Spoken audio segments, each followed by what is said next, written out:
We are here to discover these and situational problems to solve and train some exercises in terms of orders, numbers, ways, combinations, and other real-life applications. Looks interesting. I want to learn new things and I want to solve problems correctly.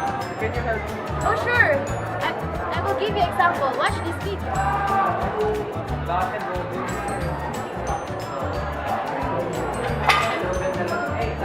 Hey son. Hey, how is it going in your company? Everything seems fine, son. Oh, it's fine. Well, I want to be an employee. Can you make me an employee for a day? Sure, son. I will make you an employee for a day. Here, I will show you my new socks. Let's go. Wow, thanks, Dad. So let's start to do my body. You will start tomorrow morning, son. Oh, well then, I have a question. Why didn't you like it later? The tire deflates because of the high temperature of the shop. The pressure inside the tire will increase and causes the tire to be blown out. Oh, now I know. Thanks, Dad.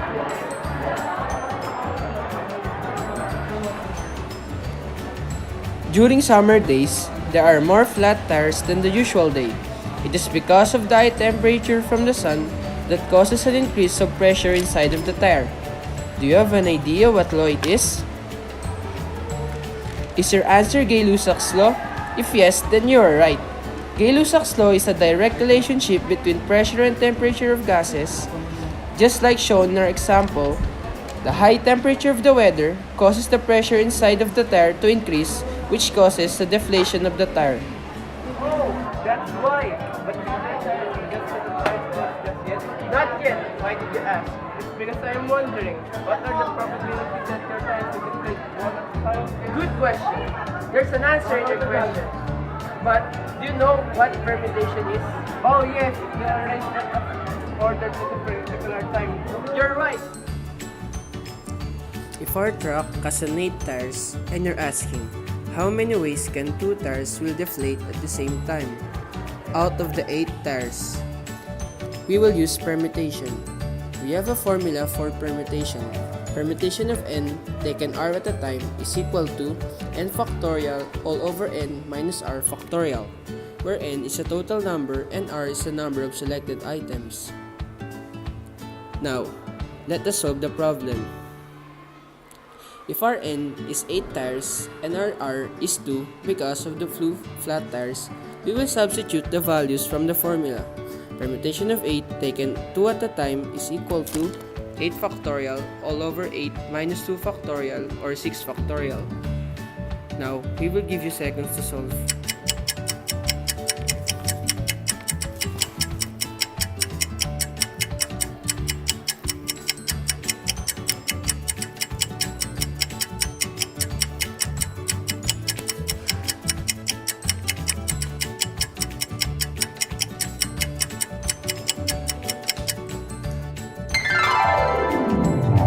The answer is 56 ways, and I will explain it to you how it is solved. 8 factorial or 8 times 7 times 6 times 5 times 4 times 3 times 2 times 1 all over 6 factorial or 6 times 5 times 4 times 3 times 2 times 1. We will cancel the same numbers from the solution, and now we only have 8 and 7 left. So we multiply 8 to 7 and we get 56. So that's the reason why tires deflate more during summer. Isn't it that great that we know how to find the probability of what tire will deflate first? But you know what? Last week, I was with my friend at the fish store to buy some cute fishes for her aquarium. And this happened. I would love to go to the fish store today. Would you like to come with me? I would love. Here are the fishes, and I would love to buy 4 of them. You have 10 choices. And what do you like?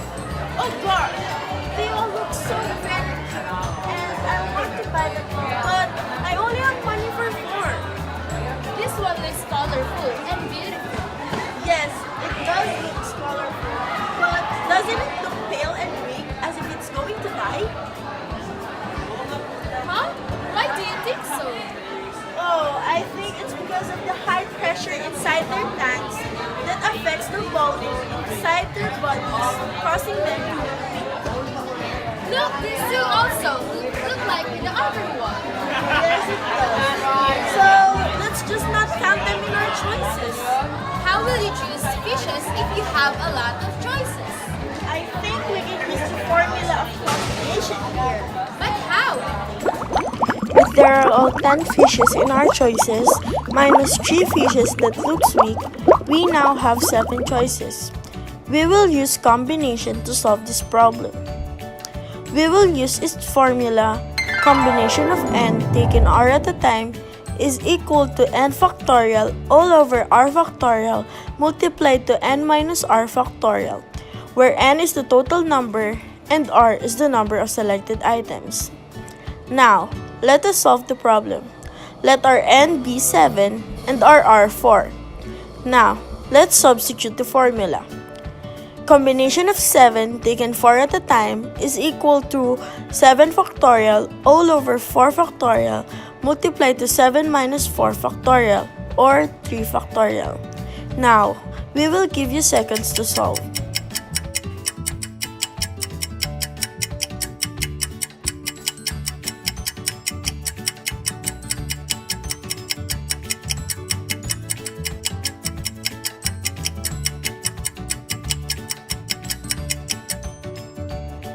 If your answer is 35 ways, then you're right.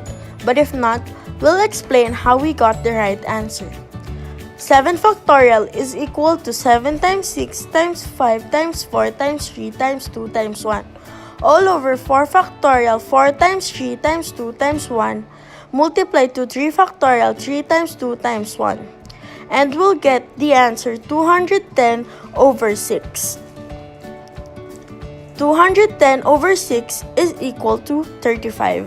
Wow, you really have a lot of choices, but you only need to choose your top 4 fishes. Yes, you're right, Nina. Come on, let's buy this. Wow, in just buying fishes, we learned so many things. Thanks for that wonderful information, lovely. Welcome, Justin. There are so many ways to get the answer of a certain problem. Yes, it is. But before we end this segment, I will leave a tricky question. Hey, Marcus, what are you doing? I'm going to climb the top of the tree so that I can get the height of it. You don't need to climb the top of the tree to get high. How am I going to get the height of this tree? I'm not on top of it. I have an easy way to solve your problem. You should use the right triangle. Oh, the solving of right triangle. Yes. Can I get first your other measurements? So the ground measures 43 feet and the level ground to the top of this tree is 25 degrees. First, you must watch this. The angle of elevation from a point 43 feet from the base of the tree and level ground to the top of the tree is 25 degrees. And the person's height looking at the tree is 5 feet. What is the height of the tree?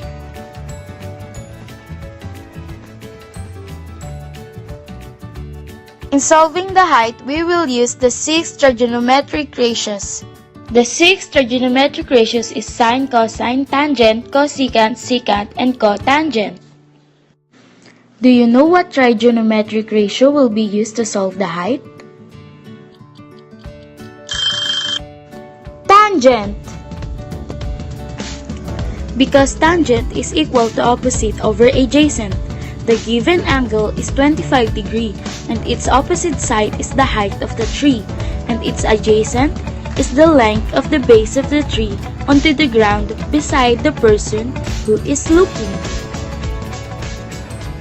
The height of the tree where Francis has been looking is 25.05 feet.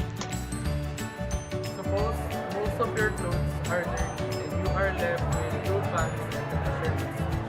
But before that, I have a question. What method is the easiest way to use? A. Systematic listing.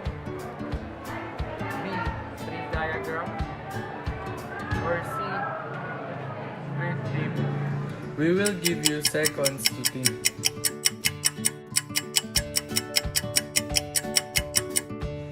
The correct answer is B. Tree diagram. It's the easiest way to solve how many outfits you can try with 2 pants and 3 shirts. If you're wondering why we'll explain the answer one by one. If we use systematic listing, we might confuse ourselves and miss some pairs. While using grid table, it will take longer time even though it's not necessary to draw.